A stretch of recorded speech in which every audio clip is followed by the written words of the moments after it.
자, 우리 옆에 분들과 인사합시다. 하나님의 사랑으로 사랑합니다라고 인사합시다.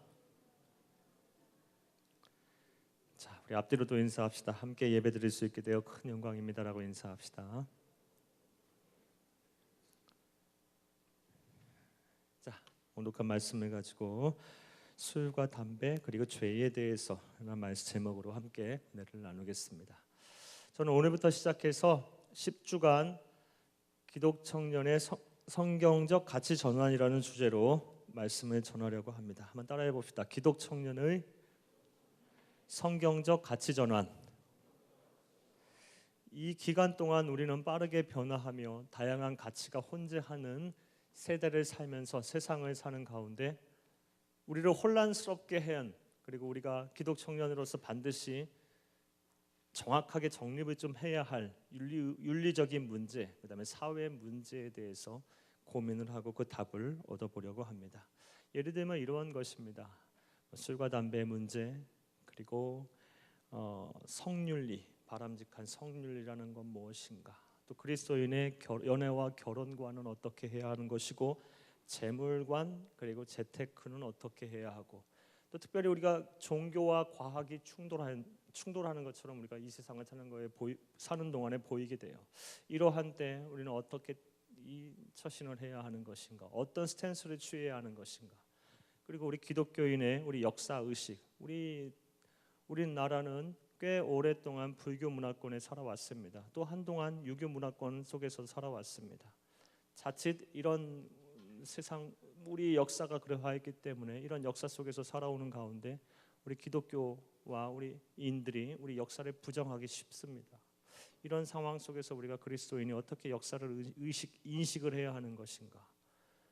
또한 낙태와 동성에 관한 문제, 그리고 정치적인 책임에 관한 문제도 한번 다뤄볼까 합니다.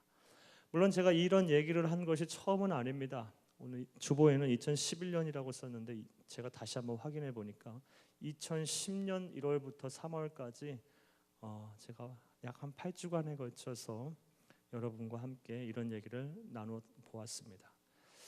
그래서인지 저는 이러한 주제를 갖고 설교하는 거에 대해서 참 주저를 많이 해왔습니다. 4년 전에 이미 한번 여러분과 나누었던 이야기고, 또 여러분과 함께 설교를 나누면서 또 질문에 대한 답을 한 번씩 했던 기억이 있기 때문에 굳이 이렇게 해야 할 필요가 있을까라는 생각을 가지고 참 오랫동안 주저했습니다.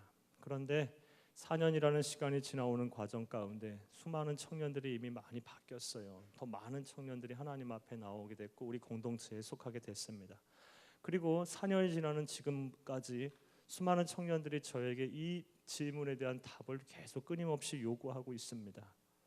그래서 고민 끝에, 기도한 끝에 주제를 조금 더 확장하고 공부를 조금 더 깊게 해서 이 답을 함께 여러분과 나누는 것이 목사로서 그리고 설교자로서 바른 도리일 것 같아서 이런 주제를 가지고 앞으로 10주간 말씀을 나눠보려고 합니다. 오늘은 첫째 시간으로 이 술과 담배 문제부터 우리가 좀 정확하게 정리를 좀 해봅시다. 대한민국 국민으로 살면서 대한민국에서 나고 자라서 그리고 기독교인으로 살면서 이 술과 담배 문제로 인해서 고민하지 아니하고 또 어려워해 보지 않은 청년들은 거의 없을 것입니다.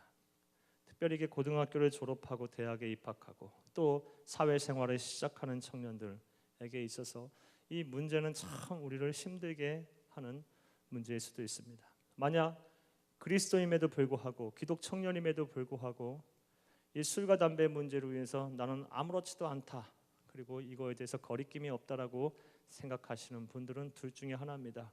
신앙생활을 잘못하고 있든지 아니면 사회생활을 잘못하고 있든지. 여러분 어떠합니까? 신앙생활에 대해서 굉장히 프리하게 생각하시는 분들은 이 문제에 대해서 너무 쉽게 합리화하고 용납하고, 그리고 이것이 죄인지 죄가 아닌지도 모르고 그냥 막 넘어가는, 그리고 이렇게 합리화하시는 분들이, 용인하시는 분들이 참 많습니다. 또 어떤 분들은 아예 이것을 하나님이 금하신 거야, 절대 기독 청년은 해서는 안 돼, 그래갖고 사회생활 전체를, 대부분의 우리가 사는 세상에서 이루어지는 우리의 교제, 그리고 불신자들과 더불어서 사는 가운데 우리가 이루어지는 모든 비즈니스들은, 모든 사회적 활동들은 대체로 이러한 것들과 더불어서 함께 진행되어지는 것이 다반사입니다. 따라서 아예 그런 데는 가지도 말라 그랬어, 하지도 말라 그랬어. 그래서 아예 금하다 보면 사회생활 전체가 문제가 되기 쉬워요. 그럼 이 문제 앞에서 우리가 어떻게 스탠스를 취해야 할 것인가, 어떻게 하는 것이 성경적으로 바른 태도인가에 대해서 우리가 분명히 알아야 될 필요가 있습니다. 오늘은 그 문제에 대한 정확한 우리가 스탠스를 취할 수 있는 이해를 우리가 하나님 말씀을 통해서 분명히 우리가 우리 마음속에 새길 수 있게 되기를 간절히 주의 이름으로 축복합니다. 술과 담배의 문제, 이 문제에 대해서 우리가 정확한 성경적 이해를 우리가 얻으려면 먼저 두 가지 대전제를 우리가 머릿속에 분명히 기억해야 합니다.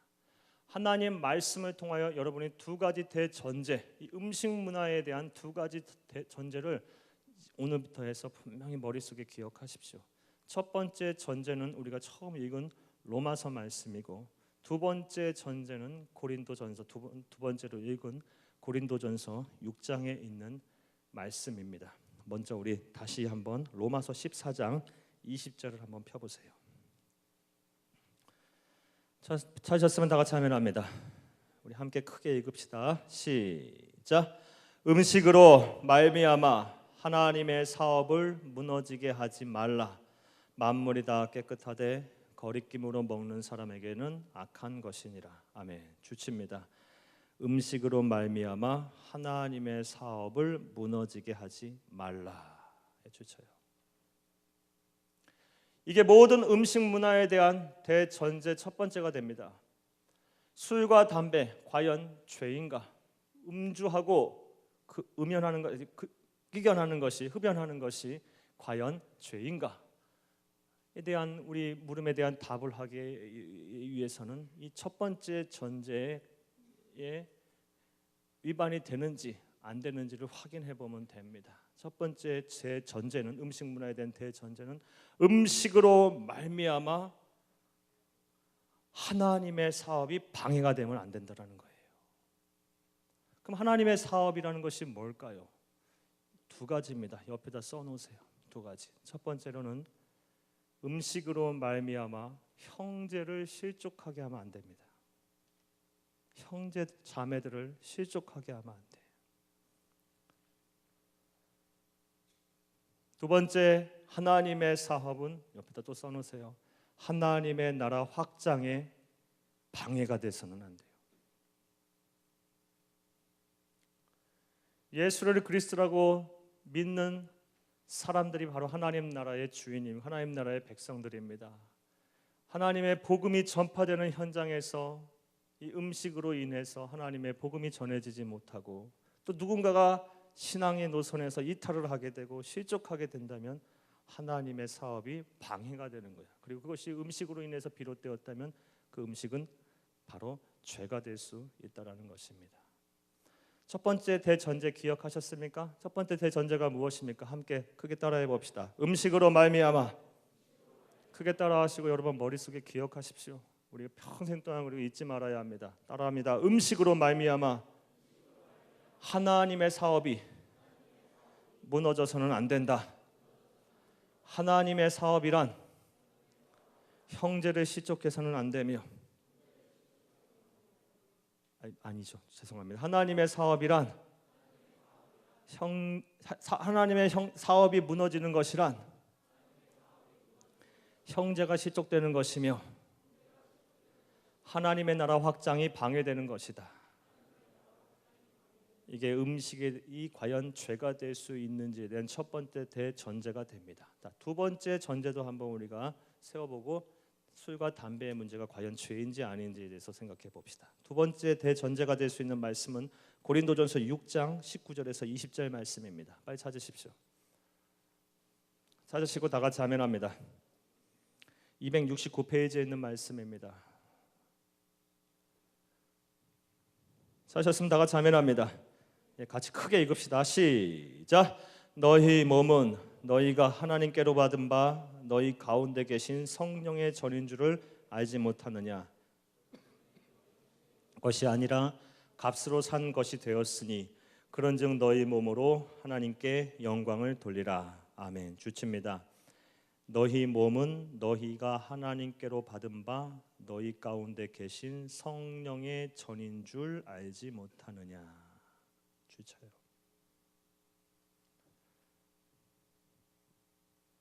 우리의 몸은 우리의 것이 아니랍니다. 하나님은 그렇게 생각하고 계십니다. 하나님은 우리의 몸을 우리의 것으로 생각하지 아니하시고 나 자신의 것으로 생각하지 아니하시고 하나님의 영인 성령님께서 거하시는 성전으로 생각하십니다. 그리고 하나님께서는 그것을 그렇게 하기 위해서 자신의 생명을 내어놓으시면서 값으로 우리 몸을 사셨다고 말씀하고 계세요. 우리 몸은 우리 것이 아니에요. 우리 몸을 함부로 해서 안 돼요. 우리 몸에 나쁜 음식 그리고 안 좋은 것들을 섭취함으로 인해서 우리 몸에 병이 되게 된다면 그건 하나님 앞에 죄를 짓는 거가 돼요. 두 번째 대전제가 무엇입니까? 우리 몸은 따라합시다. 우리 몸은 크게 따라하세요. 우리 몸은 우리의 것이 아니라 하나님의 영인 성령님께서 거하시는 성전이다. 이게 두 번째 대전제가 됩니다. 첫 번째 전제는 음식으로 말미암아 하나님의 사업이 방해가 되어서는 안 된다. 이게 첫 번째 대전제고요.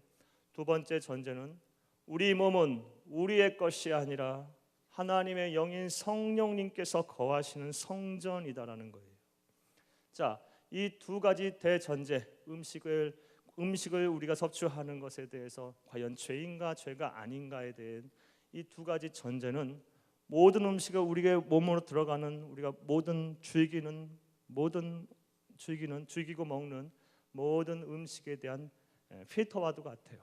이 두 가지 전제를 딱 세워놓고 내가 먹고 마시고 내가 좋아서 또 하는 것들이 내 몸속에 들어가는 것이 과연 죄인가 죄가 아닌가에 대한 구별할 수 있는 마치 필터와 같아서 우리가 이 세상을 살아가는 데 있어서 죄짓지 않고 성결한 하나님의 자녀로서 살 수 있는 데 큰 도움을 줄 것입니다.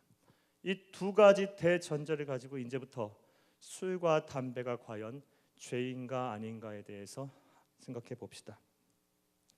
이를 위해서 술과 담배에 대한 우리 기독 청년들의 일반적인 인식, 그 일반적인 질문, 마음속에 품고 있는 질문을 하나하나 제기해 가면서 술과 담배가 과연 죄인가 아닌가에 대한 답을 한번 얻어보겠습니다. 첫째로 이렇게 질문하시는 분들이 참 많습니다. 술 마시고 담배 피우는 것이 무조건 죄다라고 여기시는 분들이 계십니다. 여러분들은 어떻게 생각하십니까? 이렇게 생각하시려고 질문하시는 분들이 많아요. 술과 담배를 피고 마시는 것이 과연 죄입니까? 죄입니까? 이 질문에 대한 답은 이렇게 드릴 수 있어요. 죄가 아닙니다. 나아가서 100% 죄입니다. 이게 무슨 회개망측한 얘기입니까? 무슨 모순적인 대답입니까? 술과 담배를 마시는 것이 죄라고 했다가 죄가 아니라고 했다가 또 100% 죄가 될 수 있다라고 하는 이 모순적인 대답. 우리가 이 대답을 제가 왜 했을까요? 그리고 하나님 말씀 통해서 우리가 이 답을 어떻게 해결해 나가야 될까요? 술을 마시고 담배를 피는 것이 무조건 죄가 아니다.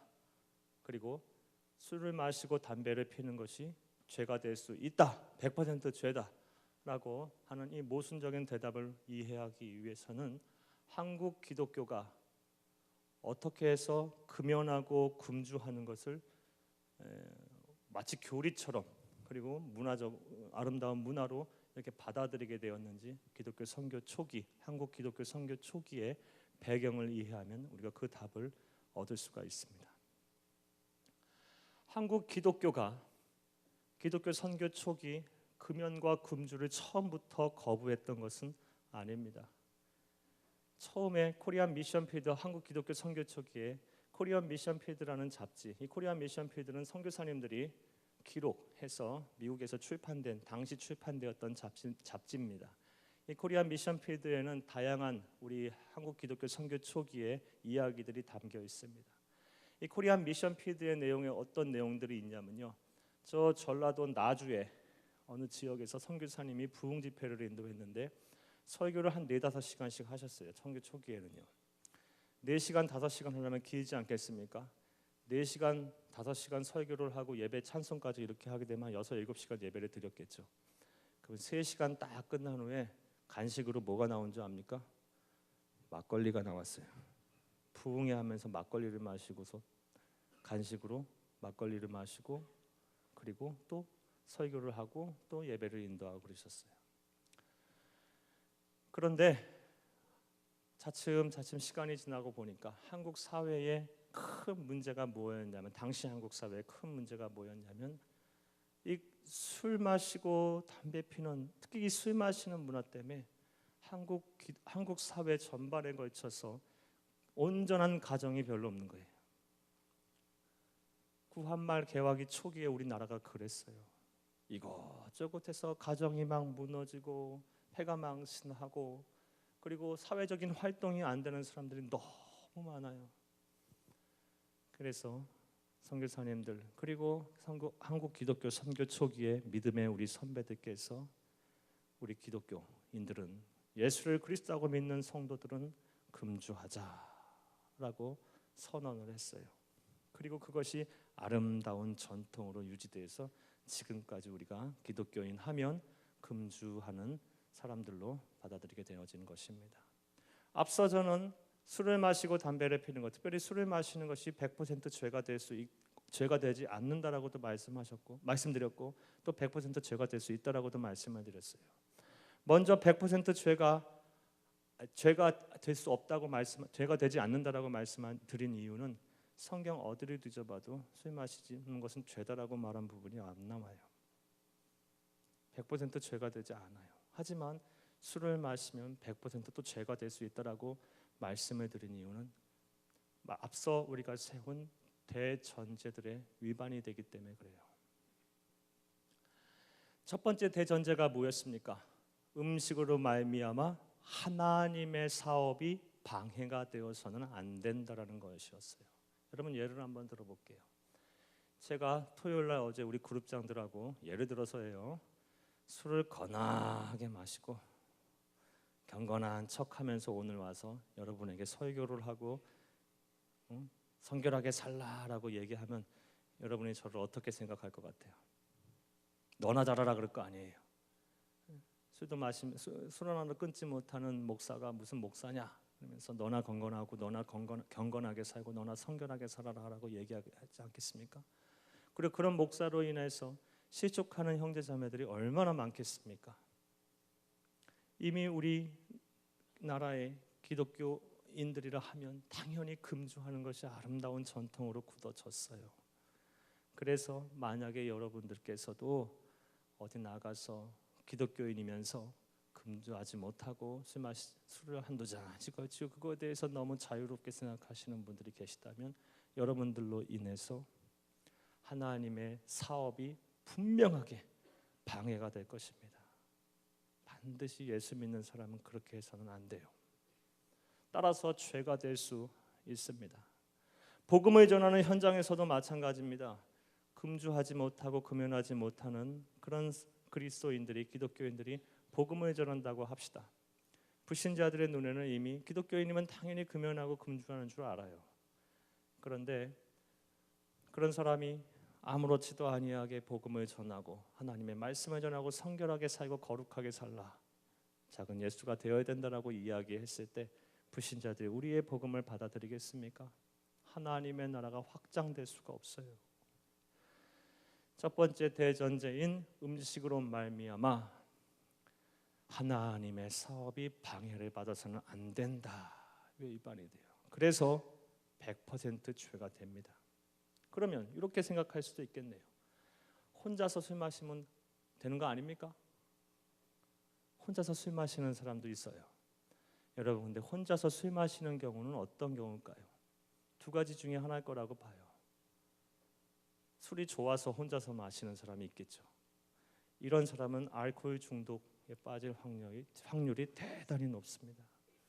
미국의 알코올 중독 치료하는 협회에서 조사하는 알코올 중독인지 아닌지 이 사람을 분간할 수 있는 여러 설문 조항 중에 제일 첫 번째가 뭔지 아십니까? 당신은 혼자서 술을 마시고 계십니까? 이거예요. 두 번째, 술을 좋아서 혼자 마시는 경우 사람이 있을 것이고, 두 번째, 혼자 술을 마시는 사람들은 대부분 이런 사람들이겠죠. 정신적인 고통으로 인해서 뭔가 술의 힘을 빌어서 이 순간을 좀 이겨내보자. 뭐 우울증에 빠졌던지 아니면 무엇인가 뭐 두려운 마음이 있던지 불면증이 있던지 간에 어떻든 간에 이 술의 힘을 빌어서 잠시나마 이것을 잊기 위해서 술을 혼자 마시는 사람도 있을 수도 있을지 모르겠습니다. 그런데 그 사람은 또 어떠한 것에 위배가 됩니까? 술을 마시고 그 순간을 어떻게 모면할 수 있을지 모르겠지만 그 순간이 지나고 나서의 고통은 말할 수 없이 크다고 대부분의 사람들이 이야기하고 있어요. 정신적으로 문제가 있을 때 술의 힘을 빌어서 이 순간을 모멸하려고 하는 것은 대단한 위험한 생각이에요. 반드시 정신과 치료를 받아야 돼요. 그리고 하나님 앞에 바로 서야 돼요. 두 번째 대전제인 우리의 몸이 우리의 것이 아닌 하나님의 전, 성령이 거하시는 성령의 전인 줄 모르느냐. 그러면 그럴수록 우리의 정신은 더 피폐해지거든요. 혼자 술 마시고 뭔가 그 정신적인 스트레스를 풀려고 하는 사람들에게 있어서는. 그리고 우리의 몸도 버리게 돼요. 따라서 혼자서 술 마시는 일이 계신다면 그것도 중지하시기를 간절히 주의 이름으로 축복합니다. 술을 마시는 건 무조건 죄다. 죄가 아닙니다. 하지만 100% 죄입니다. 성경에 분명하게 똑부러지게 술 마시는 건 죄다라고 나와 있는 부분은 없어요. 하지만 술을 마시게 되면 우리나라의 기독교인이라 한다면 누구나 금주해요. 하나님의 사업이 당연하게 지장을 받아요. 형제를 실족하게 돼요. 그리고 하나님의 나라의 확장에 방해가 됩니다. 혼자서 술 마시면 되지 아니요. 그것 또한 하나님의 말씀에 위배가 돼요. 두 번째 대전제인 하나님의 성전인 너의 몸을 거룩하고 청결하고 건강하게 유지하라라는 그 말씀에 위배가 됩니다. 따라서 100% 죄가 됩니다. 이런 말씀을 어디서 누군가에게 드렸더니 저는 대한민국으로 태어난 것이 대한민국에 태어나고 대한민국에서 기독교인으로 사는 것이 참 뭐라고 하더라? 안타깝습니다 라고 얘기하게 제가 꿀밤을 한 대 때려줬어요.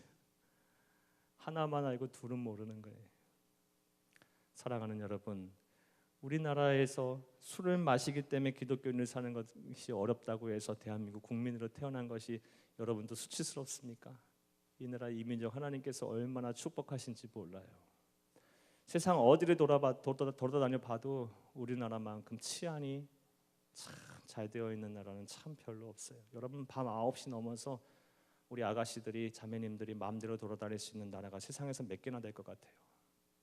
없어요. 몇 개 나라 안 돼요. 유럽도 깜깜해요. 미국도 밤 9시 10시 넘어 돌아다니면 큰일 나요. 하나님께서 우리나라를 얼마나 보호하시고 사랑하시는지 몰라요. 하나만 얘기해도 알아요. 대한민국 국민으로 태어난 거, 그리고 대한민국 그리스도인으로 국민으로 태어나서 기독교인으로 사는 거, 그래서 금주하는 거, 하나님 앞에 감사할 수 있게 되기를 간절히 주의 이름으로 축복합니다. 두 번째 질문, 이런 질문 여러분 저에게 하시는 분들 많습니다. 성경에 보면 예수님도 술 마시지 아니하셨냐? 맞습니다. 가나의 혼인잔치의 말씀에 보면 예수님께서 물을 포도주로 바꾸신 사건도 있습니다. 비단 어디 예수님뿐이겠습니까? 구약 성경에 보면 대부분의 사람들은 술을 마시고 있습니다. 포도주를 자연스럽게 섭취하고 있습니다. 예수님도 술 마셨는데 우리도 술 마시면 돼도 되는 거 아닙니까? 성경에 보면 술 취하지 말라 그랬지 술 마시지 말라는 말씀은 없지 않습니까? 라고 저에게 물어보시는 분들 상당히 많습니다. 이렇게 이야기하시는 분들의 이야기를 가만히 듣고 여러 가지 질문을 던져보니 대부분 그런 분들은 이런 분들이에요. 술 마시는 것 자체가 좋은 게 아니라 술 자체를 좋아하신다기보다는 술을 마시는 그런 분위기가 좋아서 술을 마신다라는 거예요. 그렇잖아요. 술을 마시면 여러 사람들 같이 분위기가 이렇게 좋게 할 수 있고, 그래서 사회생활도 좀 하고, 그 안에서 뭐 술의 힘을 빌려서 하고 싶은 얘기도 막 하고, 이런 분위기가 좋아서 나는 술 취하지 않은 상태에서 한두 잔 거치는 게 뭐가 문제냐? 예수님도 마셨는데, 성경의 대다수의 인물들도 술을 마셨는데 나도 해도 되는 거 아니냐라고 말씀하시는 분들이 굉장히 많습니다. 자, 그런데 묻겠어요. 여러분 자신을 믿습니까?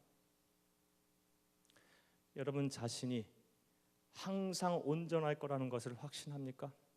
죄짓지 아니하고 어떠한 상황 속에서도 여러분 마음과 생각, 몸을 지킬 수 있을 거라는 확신이 있습니까? 우리 누구도 그렇게 확신할 수 없어요. 그 확신한다고 내가 스스로 생각하는 것 자체가 하나님 앞에서 영적으로 교만한 거예요. 우리는 누구나 다 죄의 환경에 노출이 되고, 죄된 자리에 우리가 한두 발을 들었게 되는 순간부터는 우리 몸은, 우리 마음과 생각이 이 죄에 물드는 것은 순간이에요. 그리고 이 죄가 처음부터 큰 죄를 짓지는 않아요. 이 죄가 점점 장성해서 나중에는 아무렇지도 않은 사람이 되어지는 거예요. 성경 창세기서 14장 말씀에 보면 롯이라는 사람이 나옵니다. 아브라함과 롯은 둘 다 창세기 12장 말씀에 보면, 10장 말씀에 보면 하나님께서 갈대아 우르를 떠나서 내가 너에게 지시할 땅으로 가라라는 소명을 받은, 하나님의 선택을 받은 자녀들이었어요. 그리고 창세기 12장 말씀에 보면 드디어 가나안 땅에 들어오게 됩니다. 나중에 하나님께서 축복하셔서 창세기 13장 말씀에 보면 롯도 거부가 되게 하시고 아브라함도 거부가 되게 하세요. 그래서 롯과 아브라함이 더 이상 한 곳에 머물 수가 없어서 갈라서기로 합니다. 아브라함이 롯에게 먼저 이야기합니다.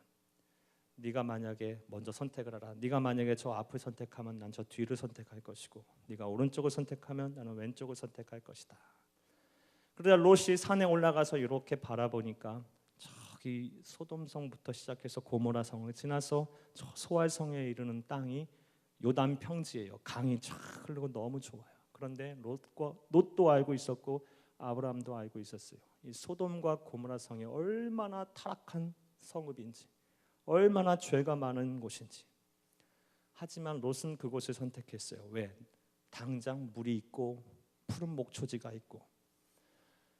아브라함은 롯이 그곳을 선택하자 반대 방향인 헤브론 산지 광야를 선택합니다. 롯도 처음부터 그곳에 가는 것이 얼마나 위험한지는 알고 있었어요. 하나님의 자녀가 취할 행동이 아니라는 것 또한 알고 있었어요. 그래서 처음부터 소돔성 안에 들어가고 고모라성 안에 들어가고 그러지 않았어요. 요단 평지에 거하다가 차츰 돼서 나중에는 소돔성의 시장격이 돼요. 이게 바로 우리 인간이에요. 누구도 장담할 수 없어요. 금주하셔야 되는 이유가 여기에 있어요. 예수님도 술 마셨죠. 당시 문화가 그래요. 그곳의 문화가 그래요. 아무렇지도 않아요. 그곳의 문화가 그래요. 하나님의 사업에 지장을 초래하지 않아요. 예수님도 술 취하지 않으셨어요. 맞아요. 사실이에요. 우리도 이 땅에 사는 가운데 술 취하지 않고 술 마실 수 있어요. 하지만 분명히 기억하십시오. 한두 잔 그러시다 보면 그것으로 인하여 하나님의 사업이 분명히 방해가 될 것이고, 그리고 더 나아가서 여러분의 몸이 성령이 거하시는 전이라고 했는데 분명히 여러분의 몸과 마음이 병들게 될 거예요. 중독에 빠지게 될 거예요. 나는 중독에 빠지지 않을 자신이 있어. 누구도 자신할 수 없어요. 따라서 애초부터 금하는 것이 우리 몸에 유익하고, 또 하나님의 말씀, 또 그리스도인으로서 이 시대를 사는 가운데 성결한 주의 백성, 하나님의 자랑스러운 하나님의 사랑을 받은 자녀로서 사는, 어떻게 보면 도리이자 의무일 수가 있습니다. 사랑하는 여러분보다 어떻게 보면 저는 사회생활을 더 많이 했고 세상을 조금 더 살아봤습니다. 그러면서 뭐 다는 아니겠지만 우리 어르신분들도 계시지만 우리 귀한 청년들에게 간곡하게 부탁을 드립니다. 가급적이면 술 마시는 것을 처음부터 시작을 안 하셨으면 좋겠어요. 그리고 술을 마시고 지금도 뭐 한두 잔 마시는 것에 대해서 아무렇지도 않게 생각하시는 분들은 지금부터 분명히 여러분의 스탠스를 취하십시오.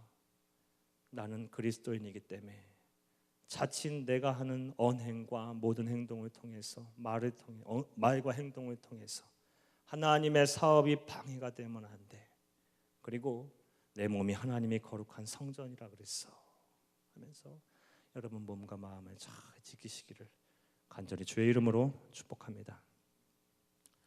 이제 담배 문제도 한번 해결해 봅시다. 담배를 피우지 말라라는 규절이 성경에 있습니까? 없습니다. 담배 피우지 말라는 성경 구절이 찾아오세요. 그러면 제가 여러분 해달라는 거 다 해줄 테니까. 담배 피우지 말라는 성경 구절은 성경에 없습니다. 왜 그래요? 인류 역사에 담배라는 것이 인류 역사에 등장한 것이 콜럼버스 때부터 그래요. 1492년 콜럼버스가 아메리칸 대륙에 자기 첫 발걸음을 뛴 뒤부터 인류 역사에 본격적으로 담배라는 것이 들어옵니다. 성경은 이미 콜럼버스가 아메리칸 대륙에 발을 딛기 500년 전에 기록이 완료됐어요.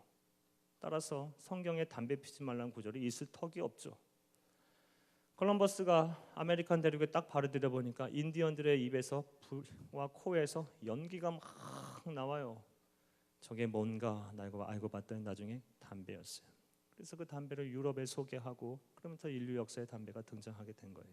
따라서 성경에는 담배 피지 말라는 구절이 없어요. 우리 대한민국에 우리나라에 우리 민족에 담배가 소개된 것은 임진왜란 이후부터입니다. 임진왜란 때 종군 신부들이 따라왔어요. 우리를 침략한 그 일본의 장수 중에서 고니시 유키나키 같은 사람들은 카톨릭 신자였어요. 카톨릭 신자였다 보니까 종군 신부들이 따라왔겠죠. 그 신부님들이 담배를 가지고 들어왔어요. 그래서 우리 임진왜란 이후부터 우리나라에 담배가 소개된 것입니다. 성경에 담배 피지 말라는 구절 없으니까 뭐 내 몸 편하게 지키는 데에서 또 담배 피게 되면 뭐 스트레스 좀 풀리고 또 머리도 좀 맑아지고 그런 데서 자유롭게 한두 대 피는 거에 뭐가 걱정이냐라고 거기에 대해서 자유롭게 생각하시는 분들 많이 있을지도 모르겠습니다. 여러분 분명히 얘기해 드립니다. 두 번째 세운 대전제인 우리 몸이 하나님의 영이 거하시는 거룩한 성령의 전인 줄 너희가 알지 못하느냐. 이 말씀에 위배가 되기 때문에 그래요. 여러분 담배가 우리 몸에 백해무익하다라는 것은 누구나 다 알고 있습니다. 안 그렇습니까? 여러분 담배 가게도 그런 말 써 있잖아요. 이 담배 피게 되면 폐암을 유발할 수 있으며 뭐 무슨 병에 유발할 수 있으며 무슨 병에 걸리면 조심하라는 담배 그 글귀가 담배 가 안에도 써 있어요. 제가 병을 치료하고자 이 암센터를 저는 계속 이렇게 다니고 있는 사람이다 보니까 보게 되면 이 폐암 그리고 특별히 폐암 그리고 뭡니까? 그 암 이름을 까먹었네. 남자분들 특별히 전립선암 남자분들 이 두 암이 제일 많은데요. 어르신들 여러분의 어머니 아버지 정도 되시는 분들 참 많아요. 하나같이 말씀하시는 게 가끔 대화를 나눌 때가 있지 않겠습니까? 저는 얘기하면서 저는 목사입니다. 그리고 저는 이런 암 때문에 와서 치료를 받았고 지금 완쾌되어 가고 있습니다. 참 감사한 일입니다. 그리고 예수 믿으셔야 합니다. 하고 제가 꼭 대기하는 가운데 어르신들이 있으면 얘기를 나누는데 한결같이 저에게 얘기하시는 분들이 그놈의 담배 때문에 술을 너무 많이 마셨다고 젊을 때 그리고 아직도 담배를 끊지 못해서 내가 이런 병에 걸렸다고 하시는 분들이 너무 많아요. 우리 몸은 하나님이 거하시는 거룩한 성전이라는 사실을 절대로 잊지 마십시오. 여러분 몸을 함부로 여러분 스스로가 편안하고자 잠시 여흥을 즐기고자 잠시 기분을 좀 좋게 하고자 편안케 하고자 잠시 어려운 순간을 모면하고자 함부로 나쁜 것을 몸에 들이고 그리고 나중에 이것이 중독이 되고 습관이 돼갖고 끊지 못하고 계속 그런 한 상태를 유지하고 한다면 하나님의 몸인 하나님이 거하시는 거룩한 성전이 계속 더럽혀져 가는 거예요. 죄입니다, 죄. 음식으로 인하여 죄가 되는 순간부터는 참 두려운 거예요. 미국 암 치료 협회에서 조사한 통계를 보니까 이래요. 담배각 하나에 담배가 몇 개 피 들어 있어요? 빨리 얘기해 봐요. 얘기하면 걸릴 것 같아서 그래요. 20개 피 들었죠. 20개 피 들어 있어요. 20개 피 들어 있는데 하루에 한 각이면 20개 피를 피우는 거겠죠. 금방 피워요, 그렇죠? 하루 한 각 피시는 분들 많아요. 하루에 한 각을 피게 되면 수명이 정상인들보다 3.5배 정도가 줄어든다고 합니다. 예를 들어서 100년을 산다고 하면 100년에서 3.5배가 줄어든다고 하면 30년 정도가 줄어드는 거예요. 여러분, 이게 참 무서운 일이죠. 두 각을 피게 되면 3.8배, 약 4배 정도가 줄어드는데 40년이 줄어드는 거예요. 100년을 산다고 하면 참 무서운 얘기입니다. 사랑하는 여러분, 여러분의 몸을 거룩하게 지키십시오. 하나님이 거하시는 거룩한 성전에 왜 함부로 합니까? 이건 비단 술과 담배 문제뿐만이 아닙니다. 마약 아니면 좋지 아니하는 음식들 많지 않습니까? 불량식품도 많아요. 그거 끊지 못하시는 분들 많아요. 다 해당될 수 있는 얘기예요. 사랑하는 여러분, 저는 지금까지 크리스천이라면 당연히 금주 금연해야 하는 이유를 말씀드렸어요. 다시 한번 여러분 머릿속에 대전제를 한번 지금 분명하게 새겨 넣읍시다. 따라합시다. 첫째로, 크게 따라합시다. 첫째로, 음식으로 말미암아 하나님의 사업이 방해가 되어서는 안 된다. 하나님의 사업이 무엇입니까? 형제를 실족하게 하거나 하나님의 나라가 확장되는 것에 지장이 되어 초래되면 안 돼요. 분명히 기억하십시오. 우리 사회에서 기독교인이라면 당연히 금주하고 금연해야 합니다. 여러분의 모습, 금연하지 못하고 금주하지 못하는 여러분의 모습을 보고 반드시 누군가는 실족합니다. 하나님의 복음이 가로막게 되어 있습니다. 예전에 이런 사람들 참 많았어요. 저도 한때는 그랬던 사람이었고요. 나도 목사 아들이야, 나도 청년회장 출신이야, 나도 집사야, 나도 누구야, 나도 뭐야 하면서 괜찮아 하고 권하고 이런 사람 사회생활 하다 보면 참 많아요. 형제를 실족하게 하는 거예요. 그런 사람 되지도 말고 그런 사람과 가까이 하지도 마십시오. 그렇게 죄를 함부로 합리화하고 용인하는 거 아니에요. 아닌 건 아닌 거예요. 하나님 앞에 여러분의 몸을 분명하게 지키시고 하나님의 사업이 방해가 되지 않도록 여러분 각별히 신경 쓰시기를 바랍니다. 둘째로, 우리가 머릿속에 분명히 새겨 넣어야 할 음식의 대전제는 무엇입니까? 따라합시다. 우리 몸은, 크게 따라합시다. 우리 몸은 우리의 것이 아니라 하나님의 영이 거하시는 성령의 전이다. 청결하게 유지하셔야 돼요. 제가 이 두 전제를 가만히 생각을 해보니까 참 우리가 음식도 함부로 막 먹으면 안 돼요. 나 좋다고 잠시 막 그 순간을 이기지 못해서 막 먹으면도 안 되고요. 안 좋은 것도 막 먹으면 안 돼요. 그리고 항상 내 몸을 잘 관리해야 돼. 하나님의 영이 거하시는 것인데 특별히 내 마음과 생각을 잘 관리를 해야 돼요. 왜? 하나님은 영이시니까. 그리고 우리 몸을 통해, 몸을 가지고 하나님께서 몸을 통해서 영광 받으시고 우리 몸을 통해 몸을 도구로 사용하셔서 하나님의 나라를 확장해 가시니까 몸도 관리 잘해야 돼. 이 마음과 생각을 참 잘 지켜야 되겠더라고요. 여러분 함부로 분노해서 안 돼요. 함부로 막 업다운이 되지 마세요. 마음과 생각을 잘 지키세요. 하나님 앞에 잘 매달리시고 그리고 여러분이 막 우울하고 분노에 차서 막 함부로 하지 마세요. 시기하고 질투하는 마음을 오래 갖지 마세요. 하나님의 영이 거하시는 곳인데 함부로 그러면 되겠습니까? 말씀을 이제 맺겠어요. 금연하고 금주하십시오. 이건 죄가 됩니다. 하나님께서 말씀해 주신 이 두 가지 대전제에 반드시 위배가 됩니다. 따라서 죄가 됩니다. 한 가지만 더 당부하고 말씀을 맺겠어요. 그러면 난 지금 그렇게 하지 못하는데 어떻게 하나? 나는 너무 많은 죄를 어떡하긴 뭘 어떡합니까? 우리 그리스도인은 하나님의 자녀입니다. 하나님께서는 언제라도 말씀하셨어요. 오라 우리가 서로 변론하자. 함께 이야기하자. 너희 죄가 주홍같이 붉을지라도 눈과 같이 희게 할 것이고 진홍같이 붉을지라도 양털같이 되리라. 과거를 묻지 아니하시고 지금부터 잘하시면 돼요.